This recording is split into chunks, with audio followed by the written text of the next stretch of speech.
I'm the most superfluous child in my family. Stella is a beauty pageant champion. Felix topped the province in the college entrance exam. Only me, completely ordinary. The only award I ever received was a small red flower in kindergarten. On my 18th birthday, I made a wish to my parents that this Chinese New Year, I wanted to see the southernmost sea. During winter vacation, my parents held up pre-booked plane tickets. Upon arriving at the destination, Felix and Stella cheered at the sight of the northern snow. We stayed in a guest house for many days. On the first day of the Lunar New Year, I woke up early to knock on my parents' door, only to find it empty. I opened my phone and saw a photo of them eating reunion dumplings on New Year's Eve, realizing they had gone home last night. I stood in front of the empty doorway, feeling a little lost. My first instinct was to reflect on what I had done wrong. Before I could figure out the answer, I heard footsteps on the stairs behind me. It was the guest house owner coming up. I subconsciously apologized. "I'm sorry, I overslept. I didn't know my parents left last night." The guest house owner's expression instantly changed. I immediately lowered my head, preparing to be scolded. But the expected reprimand didn't come. Instead, a large hand gently covered my head, stroking it twice, not too hard, not too soft. How could parents be so awful? Leaving their child behind on vacation? Come on, give me your parents' phone number. I'll call them and tell them to come back and get you. Feeling the warmth on my head, I don't know why, but the lie came out. Don't contact them. This is a challenge my parents left for me, to see if I can survive outside now that I'm an adult. But I rarely lie. I nervously looked up, meeting the owner's concerned gaze. "Can you take me in? I can cook, I can do housework." The owner frowned, still insisting. "No, I must contact your parents." I pulled my ID card from behind my phone case and knelt straight down in front of the owner. If my parents were worried about me, they would send me money to go back. I'm an adult. I can be responsible for my actions. Please don't kick me out, okay? This wasn't the first time my parents had left me behind. I also knew that if I contacted them, they would either come back to pick me up or book me a return ticket. But every time I appeared before them safe and sound, their little bit of guilt would disappear. Even once when I told them that I was almost kidnapped by human traffickers, they just told me to stay closer next time I went out. Many times I've wondered if they hate me. Later I realized, it wasn't hate, just too little love, not even a fraction of what they gave Felix and Stella. After all, I'm a child with no good qualities, superfluous even at home. What right do I have to be compared to them? The owner's wife was a young girl from the South. After hearing my situation, and also hearing that I was the third girl in the family, she looked at me with a complex expression and sighed softly. "Working here, the pay isn't high. With room and board it's only 80 yuan a day, do you agree?" I looked at her in disbelief, and then nodded with all my might. Being taken in was already a luxury. I didn't expect to even get paid. "I've already planned. Once I get the money, next vacation, I can go to the south and see the sea." "Okay, come with me and get to work. First go put up the couplets." The owner's voice pulled me back to my senses. I looked up, looking at him in disbelief. "Am I qualified to put up the couplets?" The owner's eyebrows furrowed, as if wanting to roll his eyes at me, but finally held back. "There's no such thing as qualified or not. Just work efficiently, don't delay mealtime." I took the brand new couplet. The red paper carried the scent of ink. Holding it in my hands felt unreal. The spring festival at home is very busy. Putting up couplets and hanging lanterns all have rules.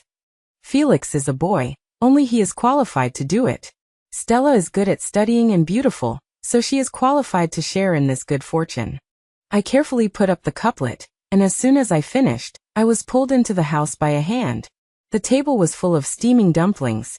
A group of people squeezed together, but left a space for me. I was stunned. In the past, during New Year, I was always busy with a group of relatives in the kitchen, and it was our turn to eat only after the people in the front had finished. More often than not, I simply wasn't qualified to sit at the table to eat. "Eat, what are you looking at?" The landlady put a dumpling in my bowl. Their enthusiasm infected me, and while eating dumplings, I gradually joined their conversation. Outside, the sound of children playing with firecrackers crackled and popped. The landlady took out 2 boxes of small firecrackers from the counter and put them in my hands. Go play. I was a little surprised. Don't I need to work? It's New Year's today, no cleaning. Do it tomorrow morning, nothing to do today, go play. The landlady smiled and pushed me. Seeing them insist repeatedly, I walked out the door. Watching a group of children much younger than me running freely through the New Year's night, I couldn't help but raise the corners of my mouth. Actually, I don't like Chinese New Year. I'm not the someone else's kid everyone talks about. In those lively occasions, even quietly breathing in a corner is wrong. But I found that celebrating the New Year away from home for the first time seems more comfortable. Just then, the phone in my pocket vibrated. I quickly opened it. It was a message from the family group chat. Turns out the family had sent a group photo. Holding my phone, I held it up for a long time, but never waited for my parents to ask where I was. I exhaled a long breath, not knowing if it was a sigh of relief or frustration. Clicking on the photo, I saw everyone in the photo surrounding my grandparents in the center, Felix and Stella standing on either side, smiling brightly. Without me, the photo seemed more harmonious. Suddenly, I felt a warmth behind me, and a thick coat was draped over my shoulders. I turned my head. It was the landlady. She looked at the phone screen in my hand, her gaze landing on my face. Little girl, do you want to go home? Before I could answer, the landlady started chattering first. My home is also in the south, and I'm also the 3rd child in the family. Unlike you, I have 2 older sisters and a younger brother. In my family, what I hated most was the New Year. My family was poor, and new clothes were only made for my sisters and brother. After my sisters wore them, I could still wear them the following year. My brother, just because he was a boy. She paused as if remembering something, and smiled again. Fortunately, I married far away, so I don't have to go home and suffer that treatment anymore. After hearing the landlady's story, my eyes inexplicably turned red. But I knew that you can't cry during the New Year, otherwise you'll cry for the whole year. I could only look up at the sky. There was nothing in the sky, but my eyes were forced to be dry. Actually, it's not that I don't want to go home. I just feel like I'm a bit redundant at home, so it's better not to go back and cause trouble. The following days at the guest house were simple and fulfilling because they were busy. Until the 6th day of the Lunar New Year, my phone received its first message. I nervously took it out, and when I saw that the sender was not my parents, but a cousin I didn't have a good relationship with, I didn't know how to feel. I still opened the chat box. Did you have a fight with your parents? I didn't see you doing New Year visits today. I didn't dare to say anything, afraid of causing a fight. Even through the screen, I could imagine her look of watching a good show. Actually, you're like that too. No need to always compare yourself with your Felix and Stella. They're good-looking, smart, and obedient. What do you have to compete with them? Looking at that line of text, I originally wanted to type and tell her the truth. I was left in the north by my parents. I never thought about competing with Felix and Stella. But before pressing send, I deleted it word by word. What could proving it accomplish? Who knows, if Mom and Dad find out I'm not there, it might affect their mood for the new year. Better to pretend to be ignorant and honestly finish this winter break job. If I earn money, I won't have to go hungry next time they forget to give me living expenses. But I didn't expect that on the 8th day of the Lunar New Year, I would see my 3rd aunt and cousin who came to travel at the guest house. They were very surprised to see me wearing an apron and wiping tables, but they still greeted me warmly. What are you doing here? I'm working a winter break job here, I said truthfully. 3rd aunt looked incredulous. Your family is considered a small middle class. Why do you need to work a winter break job? She said, I'll call your parents later and ask what's going on. I didn't know how to reply, so I didn't say anything in the end. 3rd aunt and them stayed for 3 days, and I was uneasy for 3 days. Until I cleaned up their vacated room. I didn't receive any message from my parents. I laughed mockingly at myself. That's right, I'm so old. How can I still not distinguish between polite words and genuine words? Back then, when 3rd aunt ran into Stella on the street, she had to immediately call my parents. Saying my sister was so beautiful, why were they letting Stella go out alone? And that they should spend more time with her in case she was kidnapped. Regarding my affairs, it always seems to be later, or next time. When I was a kid, I would still look forward to it. Later I thought I was used to it. Only at this moment did I realize that I still had expectations. In the blink of an eye, it was the Lantern Festival. I heard the guests checking out at the front desk, saying they were going home to celebrate the Lantern Festival and eat reunion dinner. My hands, which were tidying up the room, stopped. I mustered up my courage and wanted to call my parents. I dialed my dad's number. After a long ringing, it was a busy signal with no one answering. I dialed a second time, a third time, and the results were the same. Just when I was about to give up, my hand unconsciously pressed the dial button for the fourth time. This time it went through. Before I could say Dad, I heard his businesslike voice in the receiver. Hello, happy Lantern Festival, but I'm spending the Lantern Festival with my family today. Contact me after the Lantern Festival if there's anything. The next second, the phone was cut off. Listening to the busy signal in my phone, I suddenly understood that he thought I was a supplier chasing after business. I knew that they never mistook the phone calls from Felix and Stella, because Mom and Dad set a special ringtone for them, and the notes were Precious Son and Precious Daughter. I lowered my eyes and opened my moments. The latest updates were from Felix. Swiping down through photos, they were the entire trace of their new year. The family was gathered together making dumplings, taking a family portrait together, setting off fireworks together, and going to the movies together. And today they were strolling through the temple fair. I could even guess that Felix must be the best at guessing lantern riddles, and then he would give the biggest lantern he won to Stella to write down this year's wishes. I am clearly also their family, but at this moment, I felt like a thief, peeking at their happiness. I understood more than ever that I really seem so superfluous. Little girl, can this room be cleaned up? A guest's voice came from behind me. I wiped my face messily, sniffed, and swallowed all my emotions back. Coming right now. I knew this couldn't be blamed on anyone. It can only be blamed on the fact that I wasn't born excellent enough, without any memorable qualities.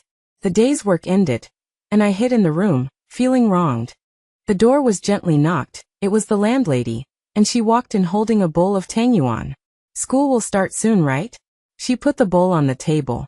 You've done a really good job during this time. This is your salary. Remember to buy your ticket to school. A thick red envelope was handed to me.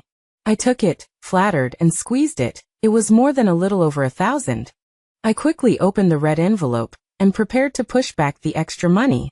The landlady held my hand and smiled. Just treat it as me making up for the regrets of my youth. How many times did I want to escape from my family when I was a kid, but I didn't have the courage like you to stay outside alone for so long. The red envelope in my hand was a little hot. In the end, I accepted it. Once the Lantern Festival was over, school would start. I didn't go home, but went straight from the guest house to the train station. Back in the school dormitory, I had just finished tidying up my bed when my phone rang. The caller ID showed it was Mom. My mind was a blank, yet seemed filled with countless thoughts. When I answered, would it be questioning, grievance, or pretending nothing had happened? The phone buzzed against the bedsheet, my finger hovering over the green button. After taking a deep breath, I finally slid it. I held the phone to my ear. There was only silence in the receiver. The dormitory was empty. Only my own faint breathing echoed in my ear canal. I waited for a long time. So long that I thought my mom's call was a hallucination. But when I picked up the phone to look, the call time was ticking away on the screen, second by second. 037, 038. Was my phone broken? I plucked up my courage, my throat dryly trying to speak. Mom. Still there was no sound. I looked at the timing call, but didn't have the courage to hang up and call back. What if? What if she was just temporarily busy with something? Time crawled slowly, each second like a slow torture, until the timer jumped to 3 minutes and 12 seconds. Finally a faint rustling of fabric came from the receiver, and then Mom's surprised voice. Ha! When did I make a call? I felt the blood in my entire body freeze at that moment. So it was a misdial. A burning stone seemed to be stuck in my throat, and a stinging sensation rushed into my nose. I couldn't help it, and a short sob escaped through my teeth. The other end of the line was quiet for a few seconds. Is Phoebe? Mom's voice was tentative, as if identifying someone she hadn't seen in a long time. The next moment, she also seemed to finally realize that someone seemed to be missing from the family this winter. Why didn't you come home for Chinese New Year? There was no blame or concern in her tone, only a pure, factual question. Before the new year, your Felix and Stella said you hadn't come back. Your dad and I thought you were out playing with classmates again. In the years you've been going to school, your dad and I have gotten used to you not being home, so we forgot to call you. Mom chattered on, but I could hear that she was making excuses for herself, for Dad, for Felix and Stella. She didn't get a response from me for a long time, so she asked, "Where are you now?" I opened my mouth and finally, I used all my strength to squeeze out a few words from my throat. At school. In the dormitory. Hearing this answer, she clearly breathed a sigh of relief. That's good, that's good. If you're at school, study hard, don't run around, and you'll be able to find a good job when you graduate. Okay, I have something to do here. She hung up first. I listened to the busy signal from the receiver, maintaining the posture of answering the phone, motionless. A few seconds later, the phone screen lit up again. It was Mom transferring 10,000 yuan to me via WeChat, followed by a WeChat message from Mom. This is your living expenses for this semester. Tell Mom if it's not enough. The sentences I'd prepared for almost a month, rehearsed countless times in the cold covers, seemed to vanish from my mind. But now I realize there's no need to say them anymore. I hugged my knees, burying my face deep within. This time, I didn't suppress it anymore, and I couldn't help but sob. But then, the sound of a key entering the lock came from outside the dormitory door, followed by the soft click of the doorknob turning. I froze, instinctively trying to stop crying. I didn't want anyone to see me like this. I frantically wiped the tears from my face, but my hands were quickly soaked, and the tears fell like a broken string of pearls, impossible to stop. The person outside seemed unable to open the door, and the key turned twice more. Then a soft mutter, filled with confusion. Weird, wrong place. Followed by the sound of footsteps moving away. Silence returned to the dormitory. I remained in the position of hugging myself, tears silently streaming down. Just now, someone had accidentally come to the wrong dormitory, inserted the key into the wrong lock. Just like just now, Mom had accidentally touched her phone, dialed the wrong number. It was as if the world had carelessly created an unnecessary me. I don't know how long I cried, until the dormitory door was finally pushed open. "Phoebe, why didn't you turn on the light?" It was my roommate Maya's voice. She was carrying 2 big bags of snacks. Behind her followed 2 other chattering roommates. The dormitory light was switched on with a snap, the sudden brightness making me instinctively squint. "Oh my God, Phoebe, why are your eyes so red?" Another roommate, Sadie, put down her bubble tea and rushed to my bedside in a few strides. "Who bullied you?" The 3 of them surrounded me, their eyes full of concern and inquiry. "Did you break up with a scumbag after dating?"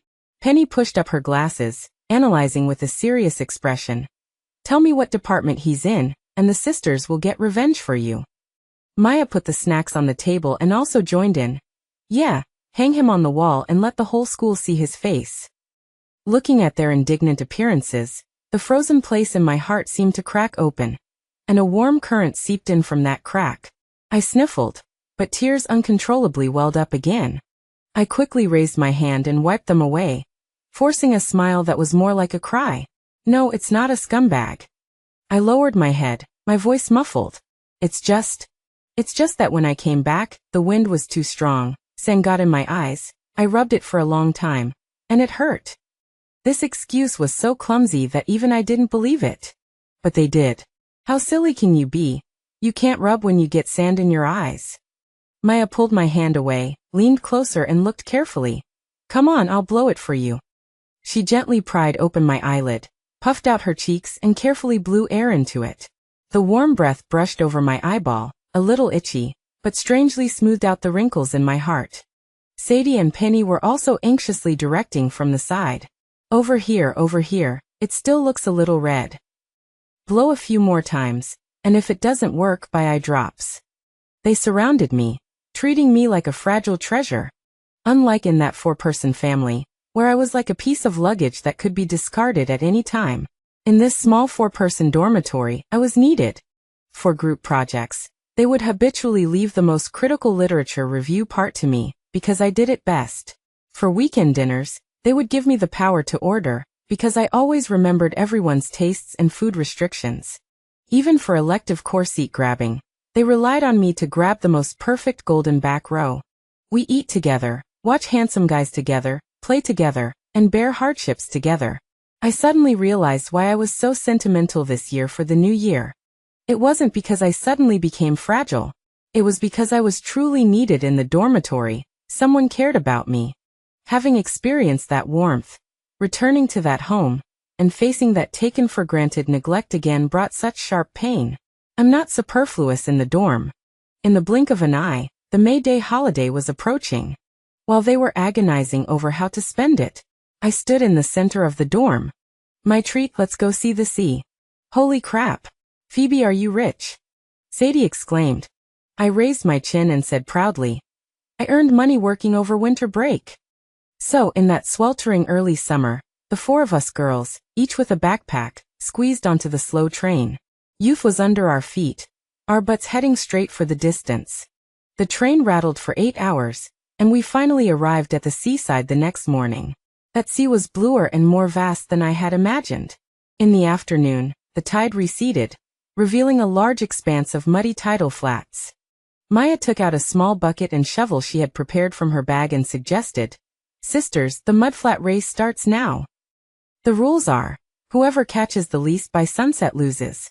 The loser is responsible for buying food, getting hot water, and picking up packages for the dorm for the next month. Okay. We scattered, each occupying a piece of the tidal flat, burying ourselves in hard work. I was lucky and quickly found a small crab under a rock and dug up a few clams in the sand.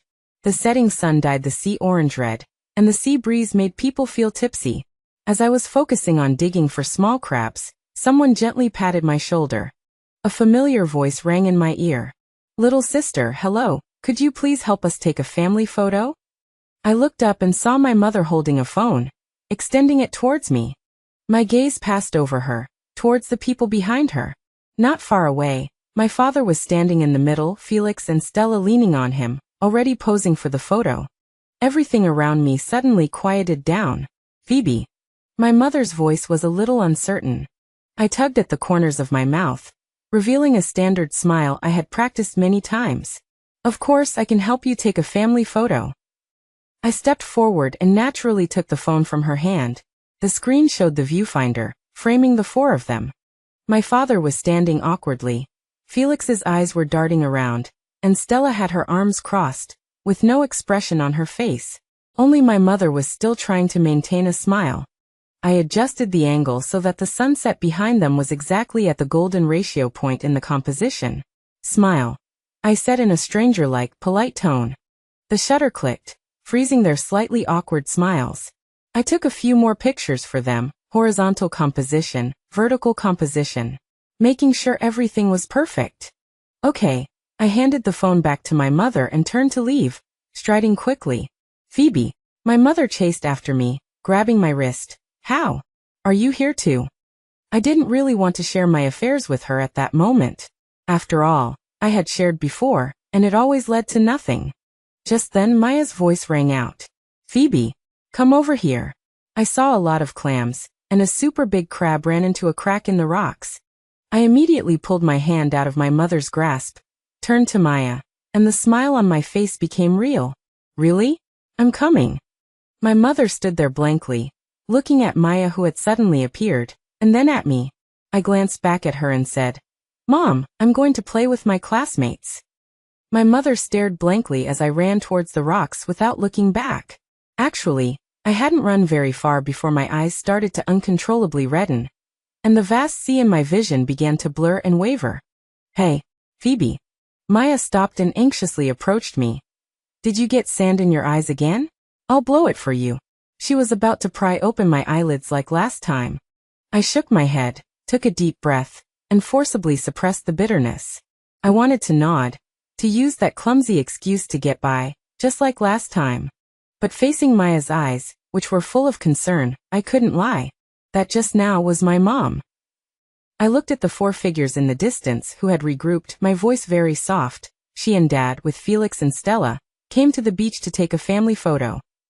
Maya was stunned for a moment. In the dorm, everyone's favorite topic was their family. Penny would complain about how much delicious food her mom had sent her, and how she'd gained 3 pounds. Sadie would boast about what treasure antiques her dad had found. Maya herself would bicker with her older brother every day. Only I rarely mention my family. Maya was incredibly perceptive, and she immediately understood the unspoken meaning of my words.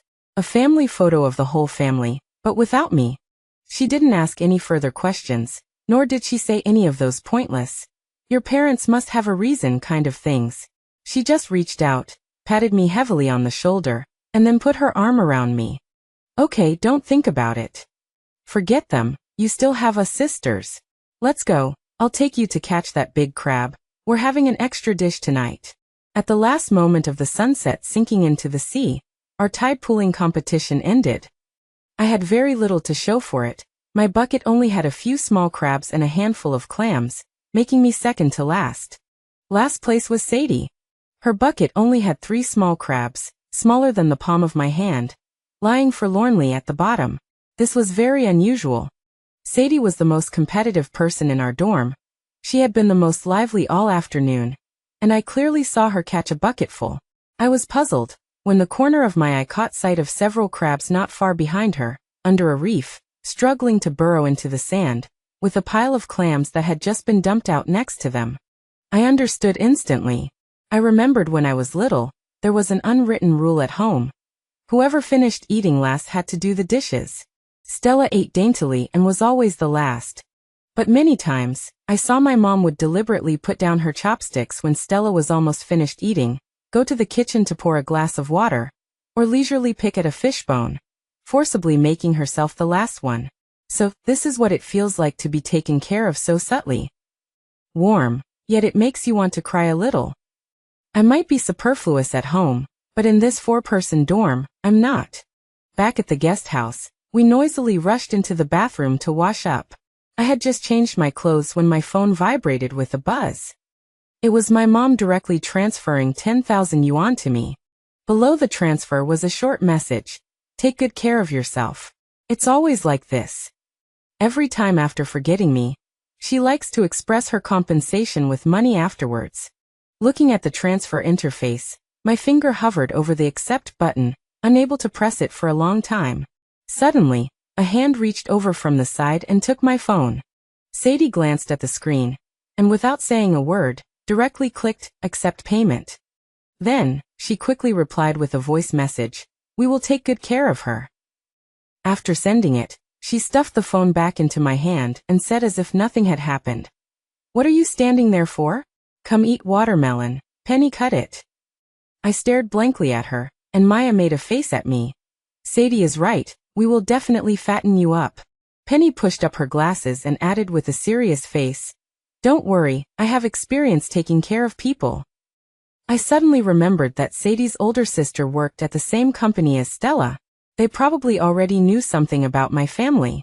It's just that they tacitly never mentioned it, never inquired about it, only using their own methods to carefully protect my self-esteem, subtly incorporating me into their wings. That night, the 4 of us squeezed into one bed and talked for a long time. For the first time, I told them everything, from being left out time and time again during childhood, to the sadness of being left behind during the new year. They didn't interrupt me, just listened quietly. Having said that, I felt the rock that had been weighing on my heart for over a decade was finally moved away. In my sophomore year, the 4 of us hit it off and, using our combined scholarships and money saved from part-time jobs, founded a small design studio. I began to live like an adult. I plucked up the courage for the first time and negotiated with an unfamiliar client on the phone for an hour for a 300 yuan design balance payment. For the first time, I faced a black-hearted fabric supplier and, holding the contract and chat logs, bravely recovered the deposit we had prepaid. For the first time, I stayed up for 3 consecutive nights, and the proposal I made was immediately favored by the client, securing the first large order since the studio was established. Life was filled with all kinds of surprises and challenges, busy and fulfilling. Under such high-intensity work, I seemed to have forgotten to go home. On the day of graduation, our studio was already somewhat well known. The four of us rented a larger apartment near the school, which served as both a residence and an office. But I wanted a place that was completely my own. I used my savings to make a down payment, and bought a single apartment of less than 20 square meters in the city center. Although it was small, it was my own home. On the day I moved in, I lay on the bed I had chosen for myself, and my phone rang at that moment, displaying 2 words on the screen. Mom. I swiped to answer, and there was silence on the other end for a moment before my mother's voice sounded. Phoebe, how have you been these past few years? I looked around this small home that belonged only to me and replied decisively. I'm fine. There was another silence on the other end of the phone. And just as I was about to hang up, my mother spoke again. Your father. He's not going to make it. If you have time, come back. I held the phone, stunned for a moment. My first reaction was not sadness, but surprise. I booked the nearest high-speed train. When I stepped out of the station, Felix drove to pick me up. He leaned against the car door, smoking a cigarette. When he saw me come out, his eyes lingered on me for several seconds before he called my name tentatively. You've changed a lot. He started the car, making small talk. I fastened my seatbelt and looked at the street scene receding rapidly outside the window. I had walked this road for over a decade. But now it felt a little unfamiliar. When I got home, there were people sitting in the living room, Stella, and many relatives. Their eyes fell on me all at once, as if sizing up a stranger. Stella stood up. She scanned me up and down, her brow furrowed. You still know to come back? Ever since you went away to college, your heart's been wild. You haven't come home to take a look for years. Her tone was exactly the same as I remembered. That kind of taken for granted, condescending blame. I looked at her and suddenly laughed. Come back? Come back to do what? Is it to come back and continue helping your family take family photos, continue being your free backdrop? Or to come back and compete with Felix for the family fortune? Stella's face changed instantly. Felix had just parked the car and came in, just in time to hear the last sentence, his footsteps stopping at the entrance. Ignoring their reaction, I continued. During these 2 years at school, I started a studio with friends. It's not big, but it can support itself. I have my own career, my own house. I'm doing very well. If Mom and Dad need it, I can pay alimony on a monthly basis. It's my obligation. But love and care, I can't give it. You don't love me, you don't care about me, and I can't keep rubbing my hot face against your cold butt. After I finished speaking, the living room was deathly silent. Stella opened her mouth, wanting to say something, but couldn't utter a single word. Felix had his head down, seemingly lost in thought. Mom stood there, tears silently streaming down her face. No one spoke. Together, we went to Dad's hospital room. He had been in a car accident and was now in a vegetative state. Despite the continuous rescue attempts, there was no hope of recovery. Just yesterday, Stella and Felix had decided to pull the plug. I looked at Dad. After so many years, he had lost a lot of weight, almost unrecognizable. After the formal procedure of removing the ventilator, I realized I didn't cry. The funeral process was complicated and lengthy. I followed Felix and Stella, handling all the arrangements, contacting the funeral home, choosing the burial plot, and receiving the relatives who came to offer condolences. Compared to Felix and Stella, who were constantly crying, I was much calmer. Finally, considering the overall situation, I took the lead in managing the funeral. Everyone praised me for being grown up and sensible. Only I knew that I just wanted it all to end quickly. On the day of the funeral, I called Felix and Stella together and placed a bank card on the table. This contains the dividends from my studio. The password is Mom's birthday. Future living expenses for Mom will come from this. If it's not enough, let me know. Felix looked at the card but didn't say anything. Stella pushed the card back. We don't need this little bit of money. Keep it for yourself. I looked at her. This was the first time in so many years that she had spoken to me in such a calm tone. But I just nodded and took back the card. Okay. I didn't say another word, turned around, went back to my room, picked up my phone, and booked the earliest flight out the next day. The next morning, I pulled my suitcase downstairs. Mom was sitting on the sofa in the living room, looking like she hadn't slept all night. She saw me, stood up, and seemed to want to say something. Phoebe, stay. A few more days. I shook my head. No, the studio has a lot of things to do. Just like they used to say they were busy at home, always good excuses. She didn't insist, just silently saw me to the door. In the future. Come back and visit often. She looked at me, her eyes filled with a kind of reluctance I had never seen before.